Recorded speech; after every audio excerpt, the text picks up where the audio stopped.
దాని తరపున పర్మిట్ రూమ్లు వస్తాయి. వీటన్నిటి ద్వారా బెల్ట్ షాపుల్లో ఎవరు పెట్టేది, ఎవరు నడుపుతాడు బెల్ట్ షాప్ అంటే? మాస్ ఏరియా కార్యకర్త. ఒక కార్యకర్తతో సరిపోద్దా బెల్ట్ షాప్ అంటే? కొట్లాట్లు గిట్లాట్లు జరుగుతాయి కదా మధ్యం దగ్గర, 2-3 కార్యకర్తలకు ఉపాధి. ఒక వైన్ షాప్ పరిధిలో ఎన్ని బెల్ట్ షాపులు ఉంటాయి? 50-60 ఉంటాయి. లేదు 10 వేసుకోండి, 10 ముగ్గురికి 30 మందికి ఉపాధే కదా. ప్లస్ ఈ మందు ఎక్కువ అమ్మడం వల్ల ఎమ్మెల్యే క్యాండిడేట్ డబ్బులే కదా. రెండోది ఇసుక. ఇసుక దగ్గరకు వచ్చేటప్పటికి ఒకటి ఇప్పుడు ఫ్రీ అన్నాక ఎమ్మెల్యే చేతికి వెళ్ళిపోతుంది ఆ ఏరియా పెత్తనం.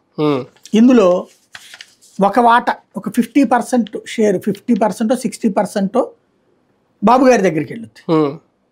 రెండో వాటా ఒక 10% 20% ఎమ్మెల్యే క్యాండిడేట్ దగ్గరికి వెళ్ళుద్ది. ఒక 10% 20% కింద నాయకుడి దగ్గరికి పోద్ది, స్థానిక నాయకుడు. ఆడిట్లో పని చేస్తారు, ఇవన్నీ ఆజిమాయిషీ చేస్తారు కదా. ఆజిమాయిషీ చేసేది కార్యకర్తలే. ఓ 10 ట్రాక్టర్లు పోతుంటే ఇంకో 2 ట్రాక్టర్లు వాళ్ళు తింటారు. అట్లా కార్యకర్త తింటాడు, స్థానిక నాయకుడు తింటాడు, ఎమ్మెల్యే క్యాండిడేట్ తింటాడు, అధినాయకత్వం తింటది. ప్రభుత్వ రాష్ట్రానికి ఏం ఆదాయం రాదు. మీరు సింపుల్ లెక్క చూడండి. జగన్ హయాంలో దానికి విరుద్ధం అని చాలా ట్రై చేశాడు. ఇసుక మద్యం దాంట్లో సామాన్యుడు ఎవడు దూరడు, బ్రోకర్లతోనే రాజ్యం. నాయకులకి వివాదాలు కాబట్టి అసలు ఏం చేయలేకపోయాడు. 3 రకాల ప్రయోగాలు చేశాడు.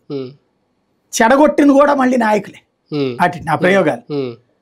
చివరికి ఏమైంది, అప్పుడే ఈ ధర్నాలు ఆందోళన దాన్ని అడ్డు పెట్టి చివరికి ఏం చేశారు, ఇట్లాగా ఆన్లైన్లో బుక్ చేస్తే అయిపోద్ది, ఇదంతా అయిపోతుంది. చట్టబద్ధం అది. కాకపోతే ఎంత వచ్చింది, 750 కోట్లు ఆ సంస్థ. పై స్థాయిలో